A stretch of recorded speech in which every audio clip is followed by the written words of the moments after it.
खूबसूरत हो, गरम गरम पकौड़े छनेंगे। इस बार दुनिया चाहे जितनी ताकत लगा दे, लेकिन 2024 में राहुल गांधी ही देश के प्रधानमंत्री बनेंगे। पुराने दिन चाहिए, सिलेंडर 350 रुपए का चाहिए, मुझे सब्जी 10-20 रुपए की चाहिए, 200 रुपए की नहीं चाहिए। इन्होंने भी कांग्रेस को हटाया है तो बहुत संघर्ष करके हटाया। लाल कृष्ण आडवाणी जैसे बड़े नेता को लात मार के ये गद्दी पे आए थे। जितना बोलना था बड़े भाई मेरे बोल चुके हैं। कल जब किसान का टमाटर 10 रुपए किलो बिक रहा था तब आपको दर्द नहीं आ रहा था। आपका मूड क्या है इस बार 2024 में, कौन प्रधानमंत्री? प्रधानमंत्री तो पीएम मोदी, बस कोई है ही नहीं। पी राजभर ये सब मौसमी नेता हैं, जिधर देखेंगे चलेगा, उधर चले जाएंगे। कितना भी गठबंधन कर ले लेकिन किसी का जोर नहीं चलेगा मोदी जी के आगे। 2024 लोकसभा चुनाव को लेकर सभी पार्टियां अपने हाथ पांव मार रही हैं, चाहे वो विपक्षी एकता की बात हो या फिर सत्तारूढ़ बीजेपी पार्टी की। दोनों ही जो पार्टियां हैं अपने अपनी तैयारियों में जुटी हुई हैं। वहीं आपको बता दें कि अहम दिन माना जा रहा है आज, क्योंकि आज विपक्षी एकता जो है वो बेंगलुरु में बैठक कर रही है। महाजुटान हो रहा है, जहां 26 दल इस बेंगलुरु में जो मीटिंग हो रही है उसमें हिस्सा लेने पहुंचे हैं। वहीं बात करी जाए तो दिल्ली में भी एनडीए गठबंधन जो है एक बड़ी मीटिंग कर रहा है और ये मीटिंग काफ़ी अहम मानी जा रही है। वहीं आपको बता दें कि बीते दिनों कई सियासी उलटफेर देखने को मिले, जहां पर सुभाषपा के राष्ट्रीय अध्यक्ष ओपी राजभर उन्होंने दोबारा से एनडीए का दामन थाम लिया, यानी कि घर वापसी कर ली। वहीं अगर बात करी जाए 2022 विधानसभा चुनाव के दौरान दारा सिंह चौहान जो हैं उन्होंने बीजेपी का दामन छोड़कर सपा का दामन थामा था। वहीं अब 2024 लोकसभा चुनाव को देखते हुए उन्होंने वापस से घर वापसी कर ली है और दारा सिंह चौहान ने जो है बीजेपी का दामन थाम लिया है। तो वहीं आज बड़ी बैठक है, आज इसी मुद्दे पर बात करेंगे और आज की खबर जो है वो हजरतगंज पहुंच चुका है। आज लोगों का मूड जानेंगे कि लोगों का मूड क्या है लोकसभा चुनाव को लेकर। 2024 चुनाव को लेकर तैयारियां चल रही हैं, बीजेपी से लेकर विपक्षी एकता जो है वो तैयारियां कर रही है और आज विपक्षी एकता की बेंगलुरु में बैठक है। तो क्या होगा? और इससे पहले देखा गया कि यूपी में ओपी राजभर जो हैं उन्होंने दोबारा से बीजेपी का दामन थामा। इससे कोई फर्क नहीं पड़ता है, कोई भी मीटिंग विपक्षी दल करें, क्योंकि विपक्षी दल के पास कोई नेता नहीं है। पहले तो नेता अपना तैयार करें कि कौन नेता होगा उनका। इस बार कहा जा रहा है कि विपक्षी एकता में जो है संगठन की शक्ति दिखेगी। कुछ नहीं होगा, ये सब अपने अपने फायदे के लिए है बस। लेकिन अगर बात करी जाए विपक्षी एकता को देखते हुए, बीजेपी भी तैयारियां कर रही थी और माहौल जो बनाते हुए उन्होंने आज एनडीए की भी बैठक रखी। तो पार्टी मीटिंग की तो बैठक होती रहेंगी, उनके पास वैसे भी उनको ज़रूरत इतनी नहीं, उनको फर्क इतना नहीं पड़ना चाहिए। लेकिन अगर ओपी राजभर की बात करें तो ओपी राजभर जब सपा में थे तो उन्होंने बीजेपी को कई गालियां भी दी, अपशब्द कहे और साथ ही साथ ये भी कहा कि पीएम मोदी और सीएम योगी को उन्होंने सबसे बड़े झूठे की उपाधि से नवाजा और आज बीजेपी में दोबारा वापस चले। देखिए पॉलिटिक्स इसमें होता रहता है। अभी आप देख रही हैं महाराष्ट्र में क्या हुआ।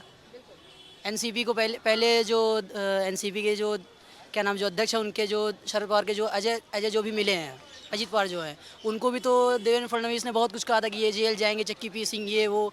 अभी क्या है, डिप्टी कहा जाता है कि राजनेता और जो राजनीति है उसमें दो नेता जो होते हैं दो मुंह सांप होते हैं। तो ये कहीं ना कहीं इस 2024 लोकसभा चुनाव को देखता है पूरे देश में ये चीज़ साफ तौर पर नजर आ रही है। बिल्कुल दो मुँह सांप होते हैं, इनसे कोई मतलब नहीं है। वही वैसे भी सब आदमी अपना धंधा कर रहा है, बस बैठ के बिजनेस है। जिसको सपा को बहुत बड़ा झटका लगा है ओपी राजभर के जाने से। सपा के वैसे पास भी कोई वोट बैंक नहीं है। एनसीपी का जो हाल हुआ महाराष्ट्र में वो सपा का भी हो सकता है। नहीं, यहाँ पर तो फिलहाल यूपी में तो सबसे बड़ी विपक्ष वही है। लेकिन ऐसे ही अगर चलते रहेंगे, अपने मुद्दे से भटकते रहेंगे, पुराना वही लाते रहेंगे, हिंदू मुसलमान ये वो, तो आपको समय के साथ चेंज होना पड़ता है। आपका मूड क्या है इस बार 2024 में, कौन प्रधानमंत्री? प्रधानमंत्री तो पीएम मोदी, बस कोई है ही नहीं। प्रधानमंत्री इस बार 2024 में कोई भी हो, मोदी जी नहीं होना चाहिए। बिल्कुल कौन होना चाहिए? विपक्ष का कोई नेता हो, पढ़ा लिखा हो। बहुत सारे नेता, कांग्रेस में भी बहुत सारे नेता। 26 दल आज विपक्षी एकता की बैठक में शामिल होने, तो आपके हिसाब से कौन विपक्षी दल का जो पीएम चेहरा होगा? देखिए, जो भी पार्टी लीड करेगी, जिसकी सीटें ज़्यादा रहेंगी लोकसभा में, वही लीड करेगा। चाहे वो कांग्रेस हो, क्षेत्रीय पार्टियों के पास तो उतना सीट रहता नहीं है। मेजर पार्टी जो कांग्रेस ही निकल के आएगी। विपक्षी एकता बन जाएगी तो ओपी राजभर ने सपा का साथ दिया। ओपी राजभर ये सब मौसमी नेता हैं, जिधर देखेंगे चलेगा, उधर चले जाएंगे। अभी देखिएगा मोदी जी हारने लगेंगे तो वो कांग्रेस में भी चले जाएंगे। वैसे नेताओं को कोई अस्तित्व नहीं है, वो जातिगत राजनीति करते हैं, बाकी कुछ नहीं है। देखा जाए कि जिस तरीके से सपा जो है वो पीडीए की वो उसमें कर रही है काम, की पीडीए मतलब पिछड़ा दलित और अल्पसंख्यक लोगों के लिए लड़ रही है इस बार चुनाव में। वहीं बात करी जाए तो दलितों को लेकर या फिर कहें पिछड़ा वर्ग जो लेकर है उसको लेकर तो राजभर समाज और निषाद समाज पहले ही बीजेपी में शामिल है। देखिए, राजभर समाज का अपना एक वोट बैंक है, निषाद समाज का अपना एक वोट बैंक है। दोनों के अलग अलग नेता हैं, दोनों का वोट अपना बटा हुआ है। जहाँ तक बात दलितों की है तो दलित इस समय भाजपा के साथ जुड़े हुए हैं। वो क्योंकि जो मुफ्त का राशन बांटा जा रहा है, बस वही मुफ्त की रेवड़ी और कुछ नहीं है। आज आज एक ब्यूरो सामने आया, उसमें ये सामने आया कि देश में जो है गरीबी खत्म हुई है। 3.5% करोड़ लोग जो हैं वो गरीबी से बाहर निकल आए हैं देश में। अब देखिए, अब डेटा पे ज़्यादा जानकारी हमें नहीं है, लेकिन जो भी डाटा है किस बेसिस पे हुई है, कहाँ क्या पैरामीटर्स उसके रहे हैं, सारा कुछ जब देखेंगे तब आपको पता चलेगा कि एक्चुअली में हुआ है कि नहीं हुआ है। लेकिन जिस हिसाब से महंगाई अब देखिएगा, लोगों को इस समय खाने पीने की दिक्कतें हैं, गरीब लोगों की। अगर 5 केजी राशन आज बंद हो जाए तो बहुत सारे लोग भूखे मर जाएंगे, ये स्थिति है। चाहे आप रोजगार देख लीजिए, चाहे कोई भी देख लीजिए। जनता इस बार जो है किसको वोट करेगी? जनता इस बार चेंज करेगी। 10 साल बहुत हो गया किसी के लिए भी, चाहे वो मोदी जी है चाहे कोई भी हो। 10 साल बहुत है। 10 साल में वो 10 काम नहीं गिना सकते, एक दो काम गिना सकते हैं, बाकी कुछ नहीं है। एक राम मंदिर है, एक आपका 5 लाख का वो क्या बोलते हैं आयुष्मान भारत है, बस ये 2-3 योजनाएं, बाकी कुछ नहीं है मैम। यूसीसी लाने की बात कर रही है। यूसीसी चुनावी मुद्दा है, जब चुनाव आता है तो वो होता है, वो हो ही नहीं पाएगा। क्योंकि यूसीसी बाकी जो राज्य हैं, जैसे आपके गोवा हो गए, पहले वहाँ लागू करें, वहाँ का अलग ही कानून है। नॉर्थ ईस्ट हो गए, वहाँ का अलग ही कानून है। हर जगह का अलग अलग नियम बना के रखा हुआ है पहले से ही, वो बनना मुश्किल है। बस चुनावी स्टंट है यूसीसी, और कुछ नहीं है। बिल्कुल चुनावी स्टंट बताया जा रहा है कि यूसीसी चुनावी स्टंट है। वहीं देखने वाली बात होगी, आइए जानते हैं लोगों से कि और लोगों की क्या राय है। सर, 2024 लोकसभा चुनाव नज़दीक हैं और उसको लेकर विपक्षी पार्टियां हो या फिर बीजेपी पार्टी हो, वो तैयारियों में जुटी हुई है। तो आज एनडीए की बैठक है दिल्ली में, वहीं बेंगलुरु में विपक्षी एकता की बैठक है। इस बार जनता का क्या मूड? तो जनता ने जो पिछली बार चुना है वैसे ही चलेगी। आपके हिसाब से कौन प्रधानमंत्री का? मोदी जी बेस्ट हैं। जी। बात करी जाए तो विपक्षी एकता बहुत पुरजोर कोशिश कर रही है। और लेकिन अगर बात करें बीते दिनों की, तो बीते दिनों में सियासी हलचल काफ़ी देखी गई। ओपी राजभर ने वापस से बीजेपी में चले गए, घर वापसी हो गई है। तो क्या सपा को क्या असर? मैम, जितना भी गठबंधन कर ले, लेकिन किसी का जोर नहीं चलेगा मोदी जी के आगे। बिल्कुल नहीं चलेगा। सब अपना फायदा देख रहे हैं। जिसको लग रहा है कि पावरफुल पार्टी हो, सब छोड़ बीजेपी में वापस। आपका क्या मूड है इस बार? हम तो बीजेपी सपोर्टर हैं। बीजेपी सपोर्टर है तो आज आएगा तो मोदी जी, आएंगे तो मोदी जी। आएंगे मोदी जी। कोई जितना भी प्रयास कर ले, लेकिन प्रयास सफल नहीं होगा। लेकिन विपक्षी एकता कह रही है कि इस बार चेहरा चेंज होगा। मैम, वो कुछ भी बोल ले, ना वो कहेंगे ही। कहेंगे, लेकिन क्या? अच्छा विपक्षी हम भी विपक्ष में होते तो हम भी यही बोलते। आप कहाँ विपक्ष में नहीं हो, सत्तारूढ़ पार्टी? बिल्कुल सत्ता वाली पार्टी में। अगर बात करी जाए विपक्षी एकता की, तो विपक्षी एकता में आज 26 दल जो है वहाँ पर एकजुट होने पहुंचे। क्या एकजुट हो पाएंगे? नहीं हो पाएंगे। नहीं हो पाएंगे। वहीं अगर बात करी जाए सपा में, जो 2022 में 3 नेता जो थे, उन्होंने सपा का, बीजेपी का हाथ छोड़कर सपा का दामन थामा था। दारा सिंह चौहान को ले लीजिए, धर्म सिंह सैनी को ले लीजिए, स्वामी प्रसाद मौर्य को ले लीजिए। स्वामी प्रसाद मौर्य तो सपा के साथ है, लेकिन धर्म सिंह सैनी ने पहले ही सपा का हाथ छोड़ दिया और दारा सिंह चौहान ने भी छोड़ दिया। ओपी राजभर भी चले गए। सपा को कितना बड़ा झटका, क्योंकि पूर्वांचल की जो एक पकड़ थी वो खत्म हो गई। जी मैम, बिल्कुल ख़त्म हुई है। और स्वामी प्रसाद मौर्य का आपने लास्ट टाइम देखा उनका क्या हाल हुआ पार्टी छोड़ते ही। तो जाहिर सी बात है, इस बार भी जो है जनता साबित कर देगी कि मोदी जी बेस्ट है। तो लोग कह रहे हैं कि मोदी जी बेस्ट है, तो मोदी जी के सपोर्ट में लोग बने हुए हैं। वहीं अगर बात करी जाए जिस तरीके से लोग हमारे साथ मौजूद हैं यहाँ पर, इस बार 2024 को लेकर तैयारियां चल रही हैं। एनडीए की बैठक है, आज विपक्षी एकता की बैठक भी है। कौन भारी पड़ेगा? मोदी सब पे भारी पड़ेंगे। मोदी सब पे भारी पड़ेंगे, लेकिन विपक्षी एकता कह रही है कि इस बार चेहरा बदला जाएगा। देखिए क्या है, विपक्षी को सब जान रहे हैं, वो किस लिए एक हो रहे हैं। जिसके दाल में तिनका होता है वो सब एक हो जाते हैं। बात करें विपक्षी, आप कह रहे हैं एक होते हैं, और ओपी राजभर भी तो घर वापसी करी उन्होंने, और इतनी गालियां दी बीते दिनों में। वो देते रहें, क्योंकि वो लोग खुद ही देखा जाए तो एक तरीके से अच्छाई पे वो जीत करना चाहते हैं। जीत कभी नहीं होगी अच्छाई पे। ओपी राजभर का कहना था कि पीएम मोदी सबसे ज़्यादा भ्रष्टाचारी हैं, पीएम मोदी और सीएम योगी सबसे बड़े झूठे हैं। और अब देखिए क्या है कि हमें गर्व होना चाहिए कि हमारे देश का प्रधानमंत्री नरेंद्र मोदी हैं। नरेंद्र मोदी ने जो हमारे लिए कार्य किया, हमारे देश के लिए कार्य किया, हमारी जनता के लिए कार्य किया है। इसके पहले कह रही है वो सारे काम, जैसे यूपी की अगर बात कर ले तो वो हमने कराए थे। सपा का मैं कहूँ तो अखिलेश यादव का मोदी का कोई जोड़ी नहीं है। पहली बात तो न योगी के सामने वो खड़े होने लायक हैं। जो कार्य उन्होंने किए हैं अखिलेश यादव ने, और योगी जो कर रहे हैं, उसमें ज़मीन और आसमान का अंतर है। पर्सनली मैं बात करूं तो ऐसा किसी जनता, आप किसी भी जनता से आप पूछ लीजिए, जनता कोई योगी से और मोदी से दुखी नहीं है। सब चाहते हैं कि दोबारा वो आए, मतलब वापस आए सत्ता में। और नरेंद्र मोदी 2024 नहीं, आगे भी रहेंगे। जब तक वो जिएंगे तब तक वो प्रधानमंत्री रहेंगे। और उत्तर प्रदेश में योगी हमेशा के लिए प्रधानमंत्री। मैं चाहता हूँ कि जब तक वो जिए तब तक प्रधानमंत्री, और आगे चल के मुख्यमंत्री और प्रधानमंत्री बने वो।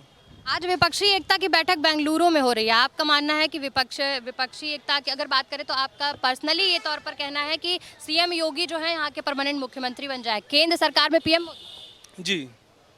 अगर विपक्षी एकता एकजुट होती है तो पीएम का चेहरा कौन हो सकता है, क्योंकि इस पर अभी भी क्वेश्चन मार्क बना हुआ है।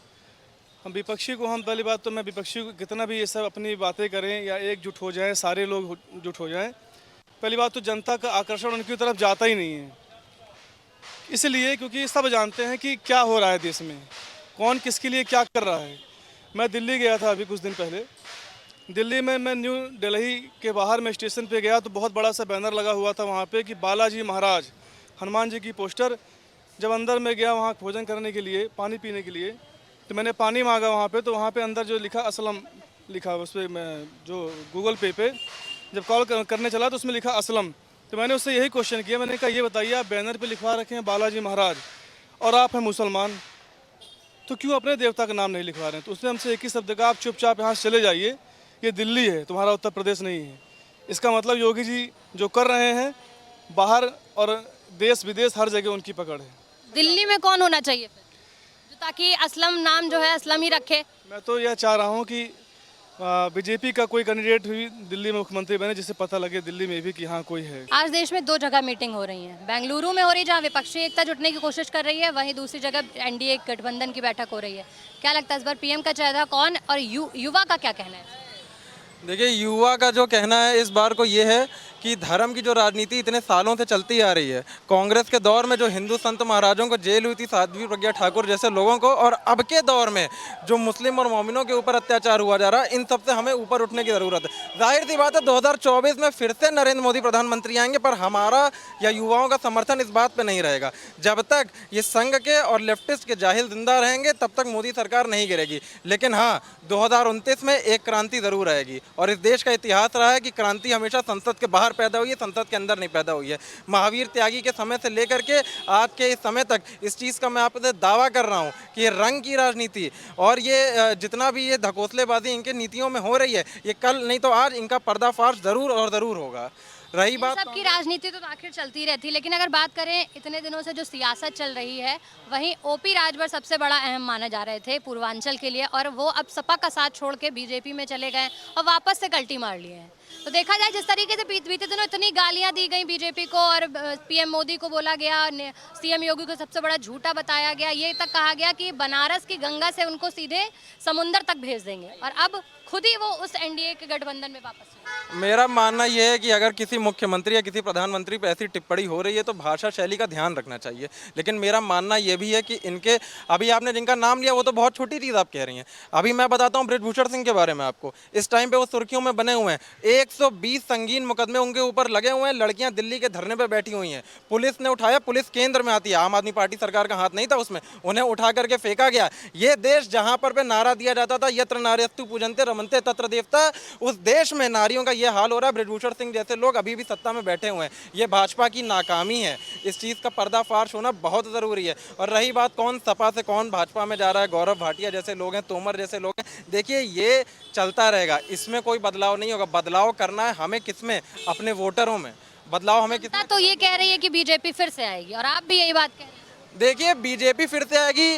अंग्रेज 50 साल तक थे, तो क्या अगले ही साल भारतीयों ने कह दिया कि अंग्रेज चले जाएंगे? नहीं, समय लगता है। ये अंग्रेजों से तुलना कर रहे हैं बीजेपी। एक चम्मच जहर आप एक गिलास में डालेंगी तो वो पानी जहर बन जाएगा।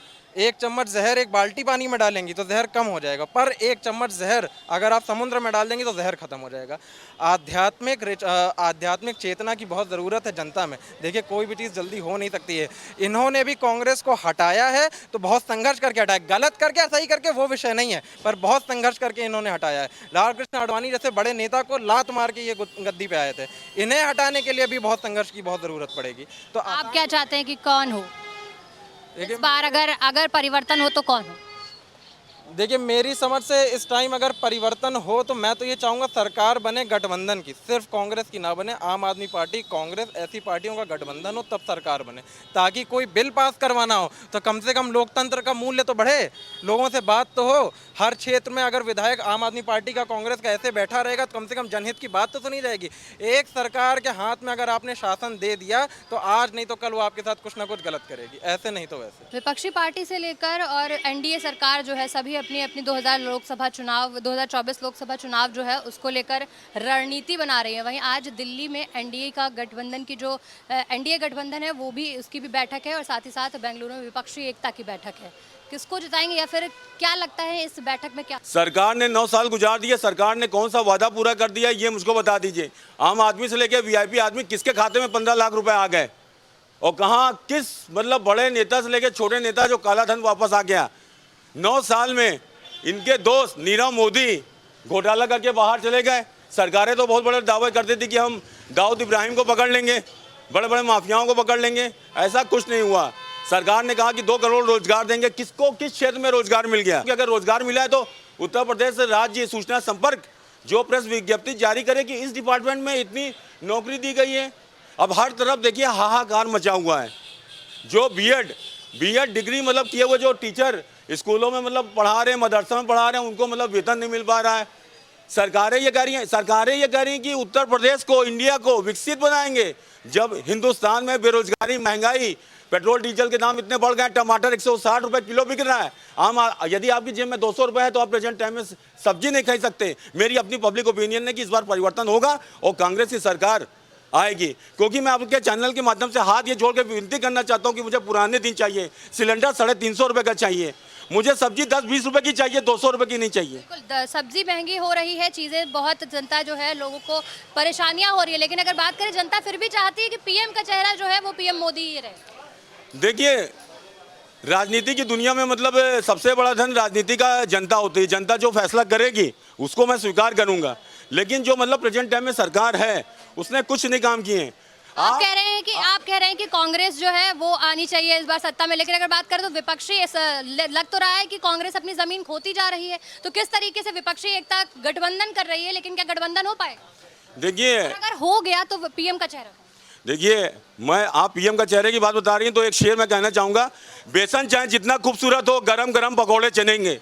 बेसन चाहे जितना खूबसूरत हो, गरम गरम पकौड़े छनेंगे। इस बार दुनिया चाहे जितनी ताकत लगा दे, लेकिन 2024 में राहुल गांधी ही देश के प्रधानमंत्री बनेंगे। क्या मानना है कि इस बार को बनना चाहिए? अब उनको युवा को भी मौका मिलना चाहिए। कांग्रेस अपना जमीनी जो सियासत है वो खोती चली जा रही है। तो फिर देखा जाए विपक्षी एकता से के साथ वो जा रही है कि विपक्ष एकजुट हो जाए तो पीएम का चेहरा बन सकता है। लेकिन अभी तक सवाल यही बना हुआ है कि विपक्षी एकता अगर जुटती है तो पीएम का चेहरा आखिर कौन? पीएम का चेहरा राहुल गांधी को बनना चाहिए। राहुल गांधी युवा हैं, ऐसी बात नहीं है, और उन्होंने काम भी किया है। लेकिन अब वो कुछ करने चलते हैं तो जो सत्ताधारी पार्टी है उनको रोक लेती है। अखिलेश यादव नहीं होने चाहिए? अखिलेश यादव अभी प्रधानमंत्री के रूप में तो चलेंगे नहीं।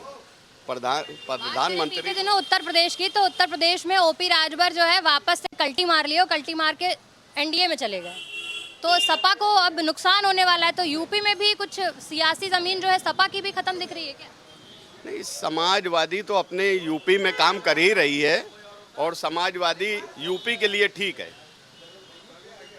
यूपी के लिए ठीक है। बात करें कि समाजवादी पार्टी की बात करें, अभी कुछ दिन पहले महाराष्ट्र में एनसीपी 2 धड़ में बट गई। तो अब ओपी राजभर दामन में एनडीए का दामन थाम लिए। दारा सिंह चौहान की बात करें तो वो भी चले गए। तो अब सपा का क्या, एनसीपी जैसा हाल हो?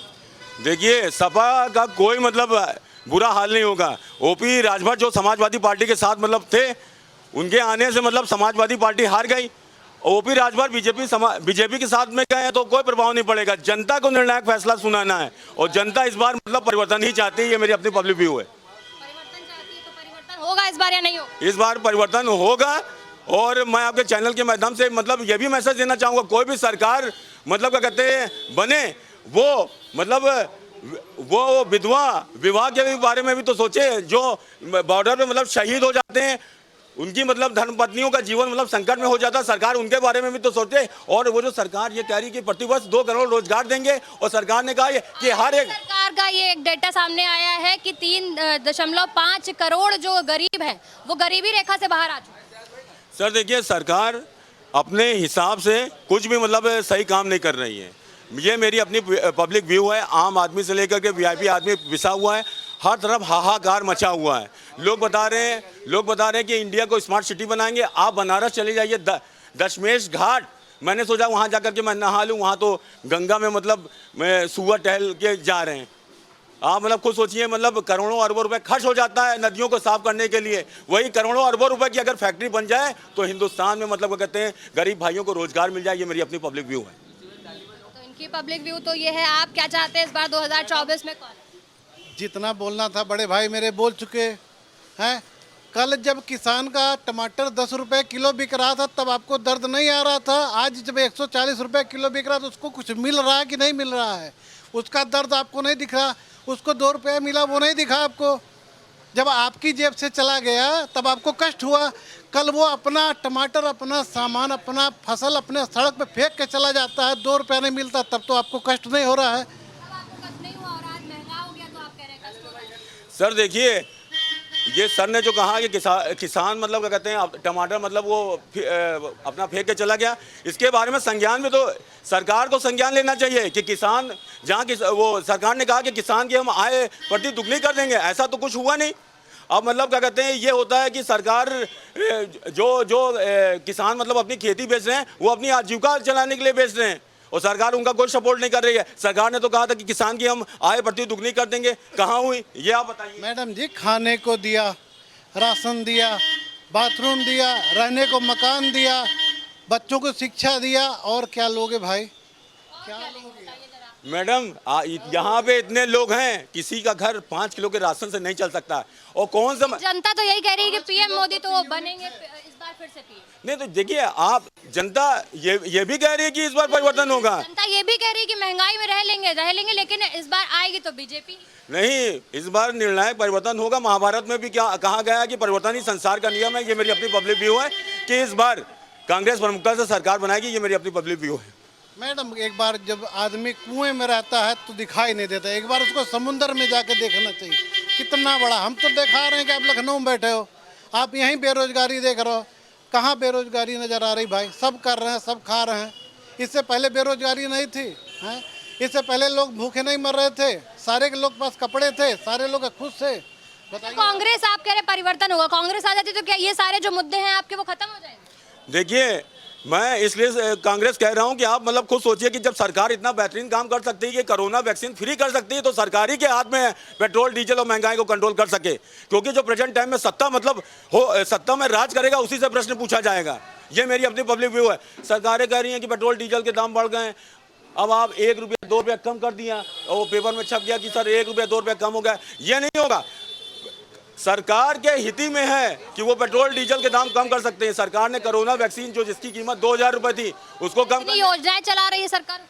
सर योजनाएं चला रही हैं, उससे आम आदमी से लेकर वीआईपी की योजना किसको मिल जा रही है? आप सर्वे कर लीजिए, यहीं कैपिटल चौराहे पे आप मेरे साथ चलिए। BA MA न जाने कितनी डिग्री लोग किए हुए मतलब फॉर्म बेच रहे हैं, उनको रोजगार नहीं मिला। आपको खुद ही मतलब जवाब मिल जाएगा। ये मेरी अपनी पब्लिक व्यू है। आपके हिसाब से अगर बात करी जाए तो पीएम का चेहरा कौन? पीएम का मैम मोदी जी ही पीएम है। इसके बाद जो है अगर होगा कोई तो जोगी पीएम होगा। योगी पीएम होंगे भाई। अगर जोगी पीएम होगा, सरकार आएगी तो बीजेपी की ही आएगी, दूसरे की सरकार कत्ता ही नहीं आ सकती। ये तो 2024 में तय हो ही जाएगा। लेकिन अगर यूपी की बात करें, यूपी की सियासत में भी बड़े फेरबदल देखे गए। ओपी राजभर फिर से वापस कल्टी मार के पहुंच गए एनडीए में। और अगर उसकी बात 2022 की बात करें तो सपा का दामन थाम लिया था आके और अब वापस लेके चले गए। तो जो वो बात कहते हैं कि राजभर का खुद का कहना है कि नेता जो होते 2 मुँहे सांप। मैम 2 मुँहे सांप तो उनके समझ के, उनके देखने का फेर है। मेरे जोगी जी 2 मुँहे सांप कहाँ से नजर आते हैं? उन्होंने जो कहा वो किया और जो कहेंगे वो करेंगे। आज ओपी राजभर जी का ये कहना था कि योगी जी जो हैं उनको वो संत हैं, उनको मठों में रहना चाहिए, उनको सत्ता में रहने की ज़रूरत नहीं है। अखिलेश जो हैं वो ही सीएम होने चाहिए यूपी के, और अब वो बीजेपी में। मैम अखिलेश जी की कहानी तो अपनी जगह पे ख़त्म हो गई, मायावती जी की कहानी अपने जगह पे ख़त्म हो गई। ये 1 मैन पार्टी है और बीजेपी कमल के पत्तों की तरह, फूल के उसके पंखुड़ी की तरह से हर एक आदमी नेता है। एक नहीं है तो दूसरा है, एक से बढ़ के एक है और सबका मुखिया एक जोगी जी बैठा है। जब तक वो हैं तब तक उत्तर प्रदेश चमकता रहेगा। किसी के कहने न कहने से कोई फर्क नहीं पड़ता। तो सुना आपने कि जिस तरीके से कई लोगों का अलग अलग कहना है, बीजेपी सत्ता में आएगी ये भी लोग दावा कर रहे हैं। वही बात करी जाए तो लोग परिवर्तन भी मांग रहे हैं। लोगों का कहना है कि परिवर्तन होना चाहिए, विपक्ष जुड़ना चाहिए और कांग्रेस जो है वो आनी चाहिए। अब देखने वाली बात होगी कि 2024 लोकसभा चुनाव के लिए जो सभी पार्टियां हाथ पांव मार रही हैं, 2024 में क्या रिजल्ट आता है। कैमरा पर्सन नंदन के साथ मैं रागनी सिंह, आज की खबर लखनऊ।